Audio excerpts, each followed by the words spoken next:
আল্লাহ রসুল সাল্লাল্লাহু আলাইহি সাল্লামের বয়স যখন মাত্র 7-8 বছর, হযরত আমেনা বিশ্বনবীর মা দুনিয়া থেকে বিদায় হয়ে গেল। আল্লাহ রসুল তখন ইয়েতিম। কেমন ইয়েতিম? যে ইয়েতিমের কোনো আর শেষ নাই, অর্থাৎ মাও নাই বাবাও নাই। রসুলের আব্বাও দুনিয়া থেকে বিদায় হয়ে গেল জন্মের আগে। জন্মের পরে মাত্র 6 বছর 6 মাস বয়স হলো, এর মধ্যে হযরত আমেনাও দুনিয়া থেকে বিদায় হয়ে গেল, চির ইয়াতিম হয়ে গেলেন। বিশ্বনবী সরকারে দু জাহান দুনিয়াতে আসার আগেই তিনি যে নবী, এটা কে ঘোষণা করেছেন? আল্লাহ তাআলা ঘোষণা করেছেন। নবীজি দুনিয়াতে আসার পরও ইয়েতিম হয়ে গেলেন। ইয়েতিম হওয়ার পরেও এই ইয়েতিম নবী এই উম্মতের জন্যই কেঁদেছেন। ইবনে হিশাম লেখেন সিরাতের কিতাবের মধ্যে যে আল্লাহ রসুল সাল্লাল্লাহু আলাইহি সাল্লাম একদিন পাহাড়ের গিরিপথ দিয়া চলতেছেন। তখন বয়স মাত্র 7-8 বছর। ছোট রাস্তা দিয়ে হাঁটতেছেন, আর জঙ্গল পাহাড় এই গিরিপথ দিয়া হাঁটতেছেন আর কাঁদতেছেন, চোখের পানি ফেলে ফেলে কান্না করতেছেন। আল্লাহ রসুল বলেন যে আমি কি বলে কাঁদতেছিলাম তোমরা জানো? আমি বলতেছিলাম, আল্লাহ তুমি যে আমার এই বিশ্ব জগতের নবী হিসাবে পাঠাইছো, উম্মতি মুহাম্মাদি হিসাবে পাঠাইছো, আমার নবী বানায়া পাঠাইছো, আমি কি এই দায়িত্ব পালন করতে পারবো? আমি আমার উম্মতদের কি জান্নাতে নিতে পারবো? এই 7-8 বছর বয়সেও রসুল আমার উম্মতের জন্য কাঁদতেছিলেন। প্রিয় হাজিরিন, আল্লাহ রসুল কান্না করতেছেন, কান্নার আওয়াজ বেশি উঠেছে। এই পথ দিয়ে যেতেছিলেন আবু জাহেল। আবু জাহেল যখন যায়, এমন সময় শুনে একটা ছোট্ট বাচ্চার কান্নার আওয়াজ বেশি আসতেছে। আবু জাহেল তো তখন জানতো না উনি নবী, বাতিজা হিসাবে চিনত, ঠিক না? চাচারা বাতিজাদের জন্য অমায়িক বাবার জায়গাটা চাচারা দখল করে। বর্তমান যুগে বাতিজাদেরকে এমনভাবে উস্কানি দিয়ে ভাবিরা বড় করে যে বাতিজা চাচারা দেখতে পারে না, আছে না নাই? পরিস্থিতি খুব খারাপ। অথচ একজন চাচা তার বাবার জায়গাটা দখল করে। আল্লাহ রসুল স্পষ্ট হাদিসের ভাষায় বলেছে, আম্মুর রজুলি সিন্নু আবি। প্রত্যেক মানুষের জন্য তার চাচা বাবার সমতুল্য, তার চাচা বাবার সমতুল্য। আর চাচারাও দৃষ্টিভঙ্গি পাল্টান, বাতিজাদেরকে সুযোগ্য জায়গায় মহব্বত করে, ভালোবাসেন, এদেরকে আন্তরিকতার সাথে বুকে টেনে ধরে। নিজের সন্তানকে যেমন ভালোবাসেন, বাতিজিদেরকে এরকম ভালোবাসতে শিখুন। আর বাতিজিদেরকেও দৃষ্টিভঙ্গি পরিবর্তন করতে হবে, চাচাদেরকে বাবার জায়গায় রাখতে হবে, আর না হয় তুমি জান্নাতে যেতে পারবে। প্রিয় হাজিরিন, আবু জাহেল এই রাস্তা দিয়ে যায়, এমন শুনে একটা ছোট্ট বাচ্চার কান্নার আওয়াজ আসতেছে। তাকায়া দেখে সম্মুখের দিকে যে এটা আর কেউ না, আব্দুল্লাহর বেটা মুহাম্মদ, ইয়েতিম সন্তানটা কাঁদতেছে। আবু জাহেল তখন ডাক দিলেন, বাতিজা এদিকে আসো। আল্লাহ রসুল শিশু নবী আসলেন। আসার পরে বলতেছেন, বাতিজা বুঝতে পেরেছি, বাড়ি থেকে বের হওয়ার পরে মনে হয় তুমি রাস্তা হারিয়ে ফেলেছো, তুমি রাস্তা হারিয়ে ফেলেছ। আসো, আমার উটের পৃষ্ঠে উঠো, আমি তোমাকে তোমার বাড়িতে পৌঁছায়া দিব। আল্লাহর নবী তখন ডাক দিয়া বলেন, চাচা গো, চাচা আমি রাস্তা হারাই নাই, আমি রাস্তা চিনি, কিন্তু আমি আজকে যে কারণে কান্না করি, আমি আমার মনের ব্যথায় কান্দি, আমি রাস্তা হারায়া কান্দি না গো চাচা। আমি বাড়িতে যেতে পারবো, আপনি চলে যান। কিন্তু আবু জাহেল মানে না, না আমি তোমাকে এখানে এই গিরিপথে রেখে যেতে পারি না।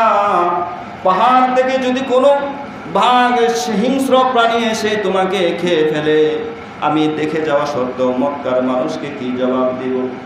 অতএব তুমি আমার উটের পৃষ্ঠে উঠো, আমি তোমাকে বাড়ি পর্যন্ত পৌঁছায়া দেব। বারবার পিরাপিরি করতেছেন।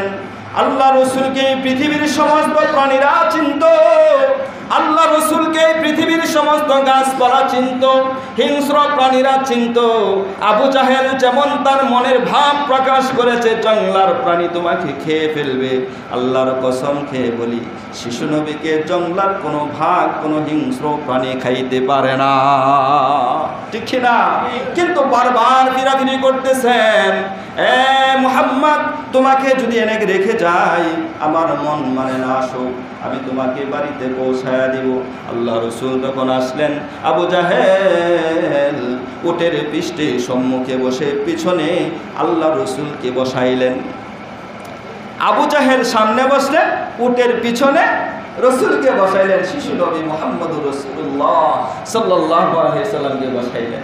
এবার উট জমিনে যে বইছে আর উঠে না, জমিনে বসছে আর উঠে না। আরে উঠে তো রসুলকে চিনে, চিনে কি চিনে না? চিনে। আমার শ্রেষ্ঠ নবীর উম্মত, এটা বুকে টান দিয়া বলবেন। এটা বলবেন না আমি অমুক বংশের ফুলা, আমার সামনে তুই কিছুই না, এটা না বলে এটা বলতে পারেন আমি বিশ্ব নবী মুহাম্মদুর রাসূলুল্লাহর উম্মত। বুকটা টান দিয়া বলতে পারেন, এতে একটা সওয়াব হওয়ার আশা রাখা যায়। সুবহানাল্লাহ বলে। প্রিয় হাজিরিন, পিছনে বসাইলেন, উট আর চক্র উঠে না। এবার আবু জাহেল চাবুক দিয়ে আঘাত করতে শুরু করলাম। বলে উঠ নিরে উঠ, উঠে দাঁড়া, সামনের দিকে চল। কিন্তু উট আর উঠে না। এমন সময় আবু জাহেল বারবার প্রহার করতেছেন, আমরা খুব প্রকাশ করতেছি, তবু উট উঠে না। এমন সময় উট যখন বেশি আঘাতপ্রাপ্ত হয়ে গেল, উট আল্লাহ তাআলার কাছে দরখাস্ত জানাল, আল্লাহ এক মুহূর্তের জন্য জবানটা খুলে দেন, এক মুহূর্তের জন্য জবানটা খুলে দেন, আমি একটু আমার মনিব আবু জাহেলের সাথে কথা বলতে চাই। জবান খুলে দেওয়ার মালিক কে? আল্লাহ। গাছপালা, তরুণতা, সমস্ত প্রাণী জগৎকে কথা বলার যোগ্যতা দান করতে পারে কি পারে না? আল্লাহ রব্বুল আলামিন মুহূর্তের মধ্যে উটের জবানটা খুলে দিল। আর উট পিছনের দিকে গাটটা ঘুরায়া আবু জাহেলের দিকে তাকায়া বলেন, আবু জাহেল, আপনি আমার মনিব, আমি আপনার গোলাম, একটা প্রাণী।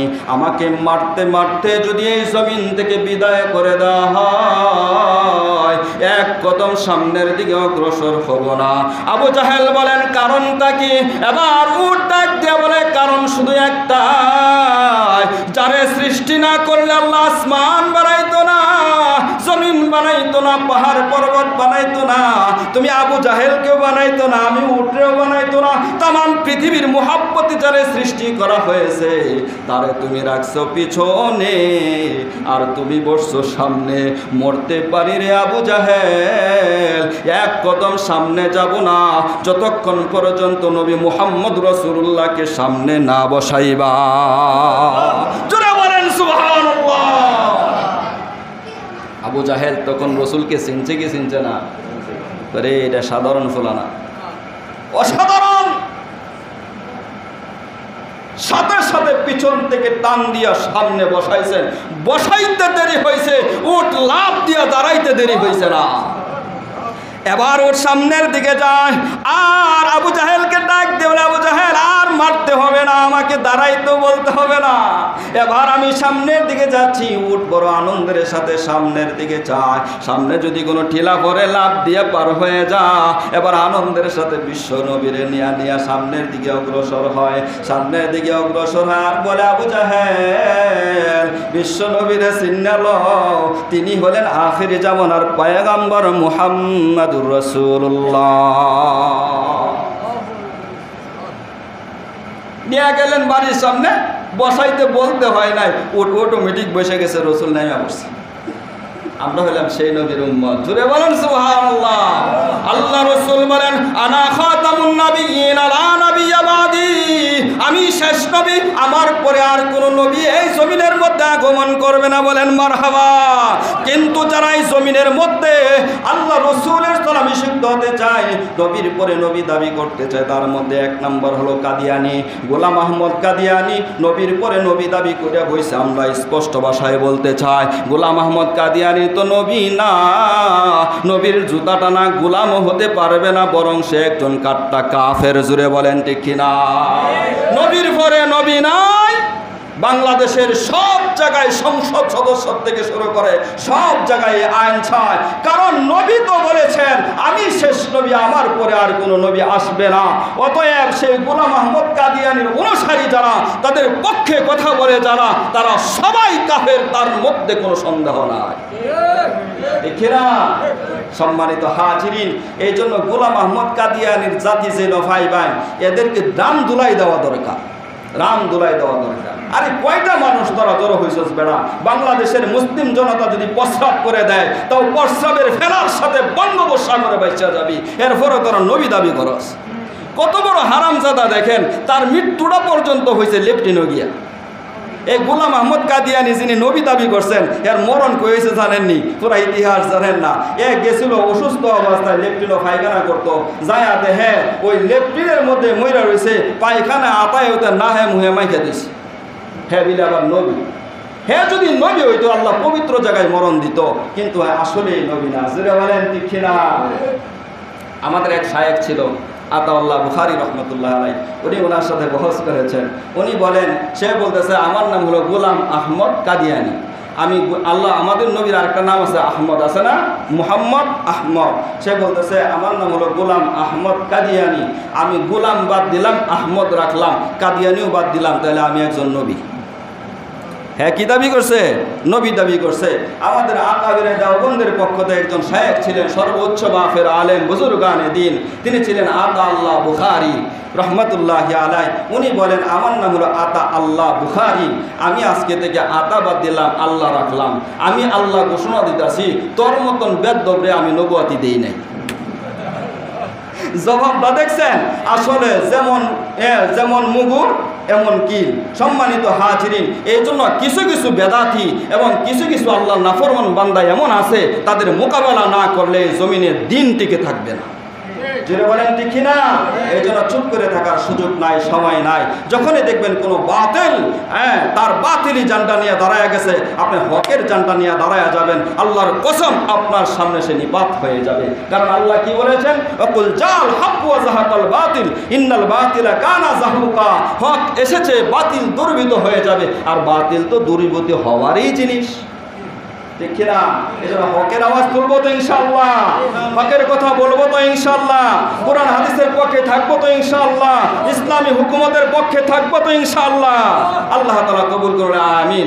আপনি আমার নবী যে নবী, এটা শিশুকাল থেকে নবী না, জন্মের আগের থেকেই নবী।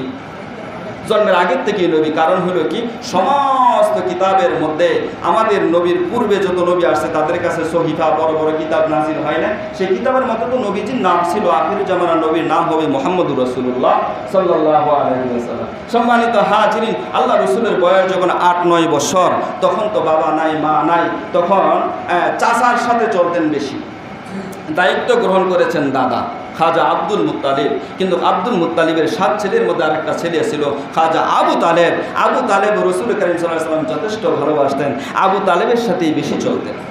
চাচা বাতিজাকে অনেক মহব্বত করতেন, যার কারণে বলা হয়েছে এমনটা যে চাচা বাবার অভাবটা বাতিজাকে বুঝতে দেয়নি। তো একদিন হজরতে আবু তালেব উনি ব্যবসায় যাবেন। কোথায় যাবেন? ব্যবসায় যাবেন। সিরিয়ার সাথে একটা গভীর সম্পর্ক ছিল মক্কার মানুষের, সেখানে ব্যবসা করতেন, লাভবান হইতেন, সংসার চালাইতেন। তো ব্যবসায় যাবেন, তাদের একটা কাফেলা। কিন্তু আল্লাহ রসুল মুসলমানেরা বলছে, চাচা আমি যাই, আছে না নাই? সন্তান বাবার কাছে কয়, আব্বা আমি যাই বাজারও নাই, নেহরা জানা মজাটি কিনে হইলেও বাদ্যানি লাগে। যেটা হলেন ঠিক কিনা? আল্লাহ রসুল যখন 8-9 বছরের শিশু বাচ্চা চাচার লগে মুসুর দিলেছে, চাচা আমি যাই, কোনো মতেই রেখা যাইতে পারলো না। অনেক বোঝা পরেও আল্লাহ রসুলকে সাথে নিয়েই গেলেন। চাচা বলতেছেন কাফেলাকে, আচ্ছা আমার বাতিজা যাইতে চায়, লইয়া লো, ছেলেটার মাও নাই বাপও নাই, আসে না না এরকম কথা, আচ্ছা লইয়া লো, লইয়া লিস। যাওয়ার পথে এক জায়গায় যায় একটু সফর বিশ্রাম নেওয়ার জন্য একটা তাঁবু স্থাপন করে, সেখানে একটা গাছ ছিল, গাছের নিচে একটু আড়ালে বসছে। বসার পরে এখানে একটা পাদ্রী ছিল। পাদ্রী বুঝেন তো আপনারা? আগেরকার যুগের যে তাওরাত যুগের ইঞ্জিলের পণ্ডিত আছে, এই পণ্ডিতদেরকে পাদ্রী কইতো। পাদ্রী মানে হুজুর। বর্তমান যুগের আলেম মুফতি মুহাদ্দিস যেমন হুজুর, তার জামানায় পাদ্রী ছিল বড় হুজুর, মানে পণ্ডিত। মানে কোরআন হাদিস না তো, বর্তমান যুগে তো কোরআন, তখন তো কোরআন হাদিস ছিল না। তাওরাত যুগের ইঞ্জিল যে আল্লাহর পক্ষ থেকে কিতাব আসছে, সেই কিতাবের পণ্ডিত। আমার রসুল আসার পরে সমস্ত শরীয়ত বাতিল হয়ে গেছে, শুধু আমার রসুলের শরীয়তে বাস্তবায়ন করতে হবে, আর বাকি সব শরীয়ত বাতিল। এই জন্য যারা ওই শরীয়তের উপর আছে, ইহুদি খ্রিস্টান নাসারারা যারা আছে, ওরা ওদেরকে স্পষ্ট ভাষায় কাফের ঘোষণা হয়েছে কোরআনের ভাষায়। সর্বশেষ সেখানে যে একটু বিশ্রাম নেওয়ার জন্য একটু বসছে। এমন সময় দেখে এক পাদ্রী আস্তে আস্তে এগিয়ে আসতেছে। আয়েশা দেখে যে তাওরাত কিতাবের মধ্যে রসুল আখিরি জামানার নবী যে আসবেন এর যত আলামত কিতাবের মধ্যে পাইছে সব আলামত মুহাম্মদুর রাসূলুল্লাহর মধ্যে দেখা যায়। আমি সুবহানাল্লাহ জোরে বলেন। রসুলের দিকে তাকায়া ছোট্ট বাচ্চা মাত্র শিশু নবী 8-9 বছর বয়স রসুলের চেহারার দিকে তাকায়া সমস্ত আলামতগুলো উনি ঝলমল করে দেখতে পাইলেন, স্পষ্ট দেখা যায়। তখন পাদ্রির কাছে খুব ভালো লাগছে। পাদ্রির নাম ছিল বুহাইরা রাহেব, কিতাবের ভাষায় আসছে বুহাইরা রাহেব। উনি বড় একজন পাদ্রী ছিলেন, পণ্ডিত ছিলেন, গিজরা, সবচেয়ে বড় হুজুর ছিলেন আর কি ওই জামানার। তো উনি বলতেছেন যে আপনারা কোথায় যাবেন, আপনাদের লিডারকে? খাজা আবু তালেব বললেন আমি। আপনারা যাবেন কোথায়? ব্যবসার উদ্দেশ্যে আমরা সিরিয়ায় যাচ্ছি, এখানে একটু বিশ্রামের জন্য বসেছি। বলতেছেন কতক্ষণ থাকবেন? দুপুর পার হইলেই আমরা চলে যাব। তো যদি দুপুর পার হইলে চলে যান তাহলে দুপুরের জন্য খানা পিনার দাওয়াতটা আমি আমার আস্তাবলে দিলাম, আস্তানায় দিলাম। আপনারা দুপুরের খানা দানাটা আমার এখানে করবেন। কারণটা কি? কারণটা উনি মনে মনে বলতেছেন এই কথা যে যারে পাইছি যদি একটু সেবা করে দিতে পারি তাহলে আমার জীবন ধন্য। তো পাদ্রী পাকশাক করলেন। করার পরে যখন দুপুর হয়ে গেল, খাজা আবু তালেব সমস্ত লোকদেরকে নিয়ে এবার পাদ্রীর এখানে চলে গেলেন। কিন্তু মুহাম্মদ রাসূলুল্লাহ ছোট্ট বাচ্চা বলে পাদ্রীর সম্মান রক্ষা করতে গিয়া শুধু বড়রাই গেল, মুহাম্মদ রাসূলুল্লাহকে রেখে গেল। এবার জামাই সারা গেছুন দাওয়াত খেতে দিব, ভাত দিব, ফিডা দিব, বলে জামাই কো বরযাত্রী রেখে খাওয়ান দিব না, জামাই লাগবো লগে, ফিটনা ছাড়া উপায় আছে? এবার পাদ্রী খাজা আবু তালেবের দিকে তাকায়া বলেন আপনারা সবাই কি এসেছেন? হ্যাঁ সবাই এসেছি। না সবাই আসেন নাই, আমার মনে হয় কেউ রয়ে গেছে। কারণ পাদ্রী তো দেখতেছে যে যার কারণে দাওয়াতটা দিলাম সেই তো এইখানে নাই। দাওয়াত তো দিছি আমি তার উসিলা, রে বেড়া, আর তোরা তো ভাও খাইবি। আমি তো দেখতেছি একজন নাই। না সবাই তো নিয়ে আসি। ও একটা ছোট্ট বাচ্চা আমার বাতি যায় রেখেছি, হেরে লাগতো না, হেরে সারা তো খাওয়ানি দিতাম না। সুবহানাল্লাহ বলে হেরে লাগতো না, হেরে সারা তো খাওয়ানি দিতাম না। এবার খাজা আবু তালেব বিশ্ব নবীর টান দিয়ে কোলে উঠাইলেন আর পাদ্রীর কাছে নিয়ে গেলেন। পাদ্রী খাবার দেয় আর বিশ্ব নবীর মায়াবী চেহারার দিকে তাকায়া দেখি আর মনে মনে ভাবে রে কিতাবের মধ্যে লেখা আখির জামানার পয়গম্বর দুনিয়াতে আসার আগে তোর আব্বা দুনিয়া থাকবো না। হায়রে এতিমের প্লেট বাদ দে, খাবার দে, যখন 6 বছর পার হবে তখন তার মাও থাকবে না। আরে পাদ্রী তো বুঝে ফেলেছেন তার মধ্যে সকল আমল আলামতগুলো জলমল করে বাসতেছিল। খাওয়া দাওয়া শেষ হয়ে গেল। এবার পিছন দিক দিয়া ডাক দিল খাজা আবু তালেব আমি 2টা নসিহত করে দে তোমারে। 1 নাম্বার নসিহত হইল উনি হবেন আখিরি জামানার পয়গম্বর বিশ্ব নবী মুহাম্মদ রাসূলুল্লাহ। তার মধ্যে সকল আলামতগুলো দৃশ্যমান। আমি তাওরাত জবুরের পণ্ডিত, সমস্ত আলামতগুলো তাওরাত জবুরের মধ্যে স্পষ্ট আমি দেখতে পেয়েছি। দ্বিতীয় নসিহত হলো এই মুহূর্তে এইখান থেকে তোমার ভাতিজা মুহাম্মদ রাসূলুল্লাহকে তুমি এই মুহূর্তে বাড়িতে পাঠায়া দাও। যদি সিরিয়ার দিকে নিয়ে যাও, সিরিয়ার মানুষগুলো যদি দেখে আর সেখানের পণ্ডিতরা যদি দেখে মুহাম্মদ রাসূলুল্লাহর সকল আলামত তার মধ্যে দৃশ্যমান, তাহলে তাদের ব্যাঘাত ঘটবে। অদূর ভবিষ্যতে তাদের ধর্মের ব্যাঘাত ঘটে যাবে, তাদের ধর্মগুলো ছিন্ন বিচ্ছিন্ন হয়ে যাবে। একমাত্র দিন কায়েমের জন্য ইসলাম প্রতিষ্ঠা করবে নবীজি। অতএব তারে নিয়ে গেলে অন্য ধর্মের লোকেরা মেরে ফেলবে। অতএব এই মুহূর্তে এইখান থেকে বাড়িতে পাঠায়া দেন। তাহলে ওই ধর্মের পণ্ডিতরাও আমার রসুলের চিন্তা কি চিন্তা না? আল্লাহ রসুল সাল্লাল্লাহু আলাইহি ওয়াসাল্লাম বিশ্ব নবী সরকার দু জাহানকে সবাই ভালোবাসতেন। এমন সময় খাজা আবু তালেব বলেন আপনি কিভাবে চিনলেন, কিছু আলামত বলুন। তার মধ্যে একটা আলামত বাস্তবতার সাথে মিল রেখে বলেন, আপনারা যখন আসতেছিলেন আর আমি তাকায়াছিলাম, আসমানের চন্দ্র, আসমানের সূর্যের তাপ আপনাদের সকলের চেহারাগুলো লাল হয়ে গেল। কিন্তু আমি বিশ্ব নবীর দিকে তাকায়া দেখি, বিশ্ব নবীর চেহারায় কোনো লাল বর্ণের চিহ্ন নাই, সূর্যের তাপ লাগে না। আল্লাহর পক্ষ থেকে একটা মেঘের টুকরা তার চেহারার উপর ছায়া দিতে দিতে আমার পর্যন্ত পৌঁছায়া দিয়েছে। অর্থাৎ রসুলকে হেফাজতের মালিককে আল্লাহ তাআলা ছোট থেকেই রসুলকে পিতা মাতা হারাইছে, কষ্ট বেদনা ঠিক আছিল, কিন্তু রসুলকে কষ্ট করতে আল্লাহ দেয় নাই। একদিক দিয়ে কষ্ট পাইলে আর একদিক দিয়ে সান্ত্বনা দিয়ে দিছে। আমরা তো সেই নবীর উম্মত, জুড়ে বলেন ঠিক কিনা? আল্লাহ রসুল সাল্লাল্লাহু আলাইহি সাল্লাম তখন থেকে আস্তে আস্তে বড় হইতেছিলেন।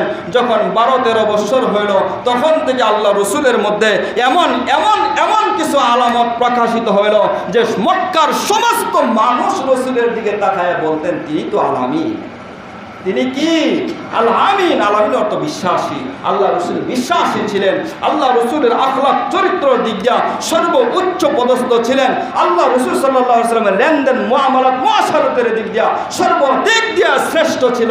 এই জন্য মক্কার মানুষ বড় মহব্বত করে ডাকতো আল আমিন, বিশ্বাসী।